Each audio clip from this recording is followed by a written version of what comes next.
तो कार्यकारिणी की बैठक के दौरान प्रधानमंत्री मोदी के प्रति जो सम्मान प्रस्ताव पास हुआ है उसी के बारे में जानकारी दे रहे थे धर्मेंद्र प्रधान। दरअसल सियासी लिहाज से आज का दिन बेहद अहम है। विधानसभा चुनाव को लेकर दिल्ली में बीजेपी का महामंथन जारी है।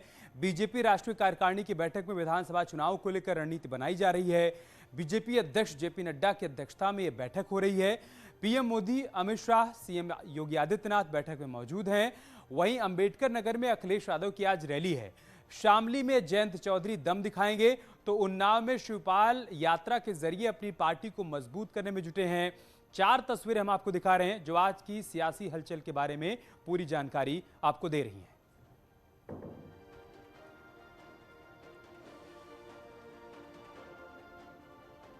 दिल्ली में मिशन 2022 को लेकर बीजेपी का महामंथन जारी है। बीजेपी राष्ट्रीय कार्यकारिणी में चुनाव को लेकर रणनीति बन रही है। जेपी नड्डा की अध्यक्षता में बैठक हो रही है। मीटिंग में प्रधानमंत्री मोदी, अमित शाह, यूपी के मुख्यमंत्री योगी आदित्यनाथ सहित बीजेपी के दिग्गज नेता मौजूद हैं। वहीं पार्टी से जुड़े कई नेता वर्चुअल माध्यम से भी इस बैठक में शामिल हुए हैं।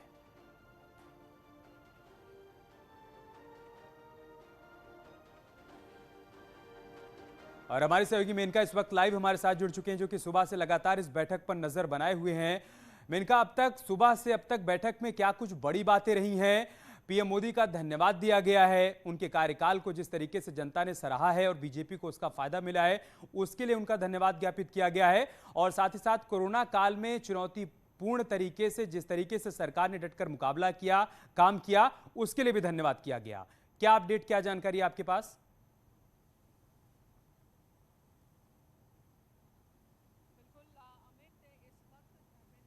केंद्रीय मंत्री वो प्रेस कॉन्फ्रेंस कर ही रहे हैं। ब्रीफिंग में वो यही बता रहे हैं कि राष्ट्रीय अध्यक्ष जेपी नड्डा ने किन भाषणों के साथ कार्यकारिणी बैठक की शुरुआत की, जिसमें जैसा कि हम पहले भी चर्चा कर रहे थे कि जरूर कोरोना का जिक्र होगा, 100 करोड़ डोजेस जो लगाए गए हैं उनका जिक्र होगा। तो वो जिक्र हुआ और इसके लिए केंद्र सरकार, केंद्र की रणनीति, उसकी तारीफ की गई है, धन्यवाद दिया गया है। और जैसा कि आपने भी कहा कि आज उत्तर प्रदेश के लिए सियासत का सुपर संडे है। एक तरफ दिल्ली में ये महामंथन जहां पर सीएम योगी आदित्यनाथ मौजूद हैं और उन्होंने भी 4.5 साल में क्या कुछ काम हुआ है, उत्तर प्रदेश में डबल इंजन सरकार होने की वजह से प्रदेश को कितना फायदा मिला है, क्या फायदा मिला है, इसका जिक्र किया है। तो उधर अखिलेश यादव भी इस वक्त रैली कर रहे हैं। उन्नाव में भी एक रैली हो रही है जहां पर शिवपाल की यात्रा है और शामली में जयंत की जनसभा। और वहीं मायावती, बीएसपी अध्यक्ष, वो ट्विटर पर लगातार वहां से हमलावर है। लेकिन सबसे ज्यादा निगाह अगर किसी की टिकी है तो वो दिल्ली के इस राष्ट्रीय कार्यकारिणी बैठक पर टिकी है, क्योंकि यहां पर प्रधानमंत्री नरेंद्र मोदी जब थोड़ी देर के बाद संबोधित करेंगे, स्पीच देंगे, समापन स्पीच देंगे, तब ये समझ में आएगा, क्लियर कट जो दिशा निर्देश हैं, दिशा है वो तय हो जाएगी कि आखिर किस दिशा के तहत बीजेपी के कार्यकर्ता जो हैं चुनावी रण में उतर जाएंगे, जमीन पर उतर जाएंगे। और जैसा कि बीजेपी हमेशा कहती है कि बीजेपी के हर एक कार्यकर्ता अपने अपने बूथ के लिए पूरी तरह से हमेशा ही तैयार रहता है, कुछ वही बात यहाँ पर। और सबसे ज्यादा जो बात धर्मेंद्र प्रधान ने फोकस जिस बात पर उनका रहा है, जो जेपी नड्डा के भाषण में रहा, वो कि कोरोना की वजह से अर्थव्यवस्था पर भी नुकसान पहुंचा है, जिसकी वजह से कई बड़े फैसले लिए गए। लेकिन साथ ही वो ये कह रहे हैं कि प्रधानमंत्री खाद्यान्न योजना के तहत गरीबों को लाभ मिलता रहा और अक्टूबर तक मिलता रहेगा। ये एक बहुत बड़ी योजना, इसका जिक्र किया गया और साथ ही इसके लिए धन्यवाद भी प्रधानमंत्री का किया गया है जेपी नड्डा की ओर से। और साथ ही अर्थव्यवस्था पटरी पर तेजी से लौटने लगी है, इस बात का भी जिक्र कार्यकारिणी के दौरान। ये वो तमाम बातें हैं जिसका जिक्र जो है वो कार्यकर्ताओं का मनोबल बढ़ाने के लिए है।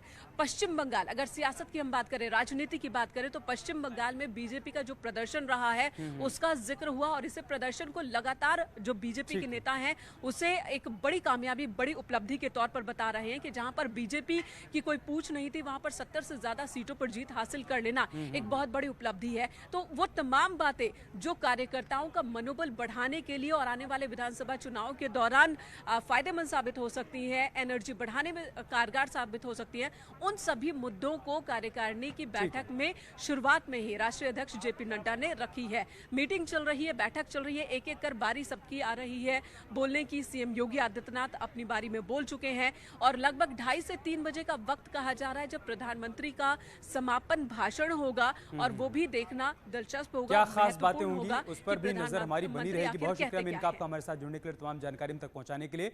तो दिल्ली में मिशन 2022 को लेकर बीजेपी का चिंतन मंथन चल रहा है और इस महामंथन के दौरान एक तस्वीर सामने आई है। बैठक के बाहर महापर्व छठ के रंग भी देखने को मिले हैं। जब बैठक की शुरुआत होनी थी उससे ठीक पहले एक तस्वीर सामने आई कन्वेंशन सेंटर के बाहर की, जहां पर महापर्व छठ के कई रंग देखने को मिले। प्रधानमंत्री मोदी जब यहां पर पहुंचे तब भी एक तस्वीर सामने आई, कैसे पीएम वहां पर गए और महापर्व छठ को लेकर जो रंग देखने को मिल रहे थे उसको बेहद करीब से जाना उन्होंने, देखा और समझा। आप भी देखिए।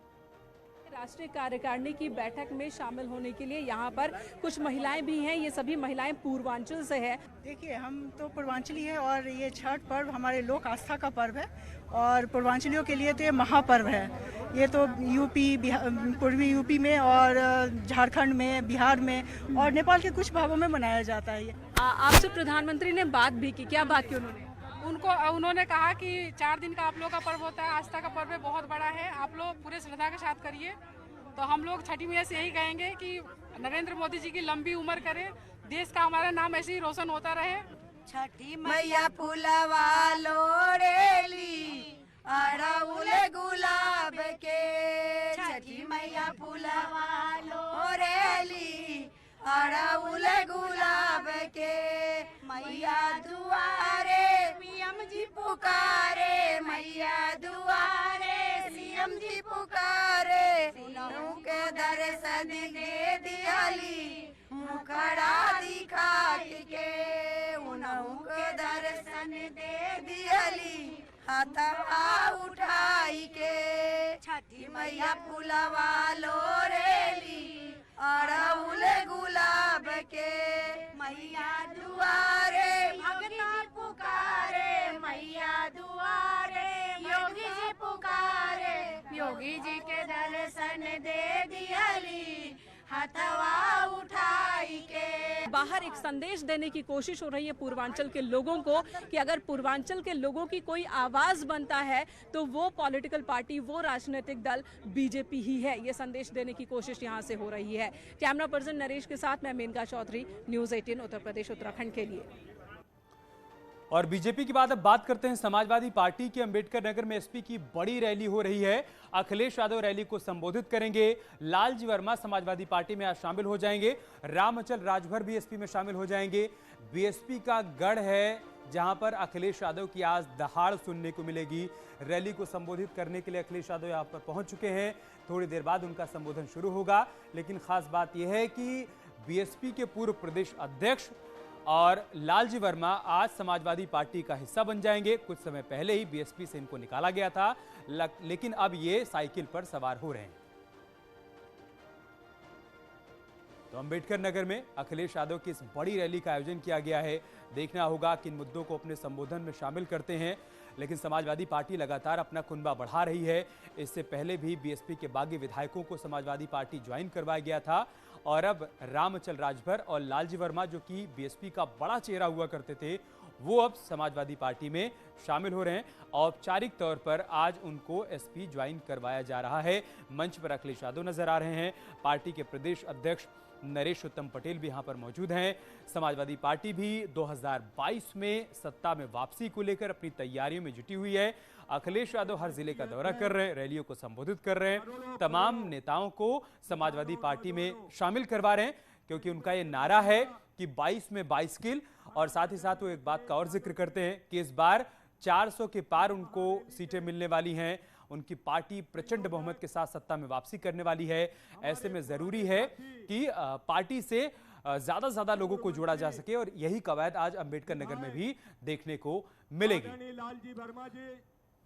16 और 19 नवंबर को यूपी में पीएम मोदी का कार्यक्रम है। 16 नवंबर को पूर्वांचल एक्सप्रेसवे का पीएम मोदी उद्घाटन करेंगे।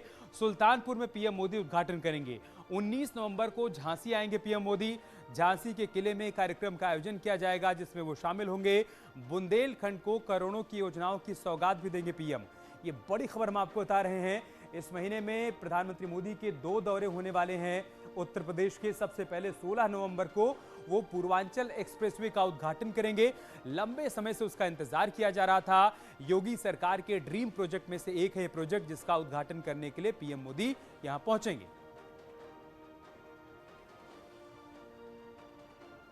आगे बढ़ते हैं। कामयाबी की कोई कहानी एक दिन में मुकम्मल नहीं होती है, लेकिन ईमानदारी, लगन और सच्चा संघर्ष हो तो सफलता की कहानी एक दिन पूरी जरूर होती है। देश में श्वेत क्रांति यानी दूध क्रांति लाने वाले अमूल का सफर गुजरात के सिर्फ 2 गांव से शुरू हुआ था। 75 साल का हो चुका अमूल भी पूरे देश के साथ आजादी के अमृत महोत्सव की खुशियां मना रहा है। आइए आपको रूबरू करवाते हैं अमूल की सफलता के सुनहरे इतिहास से।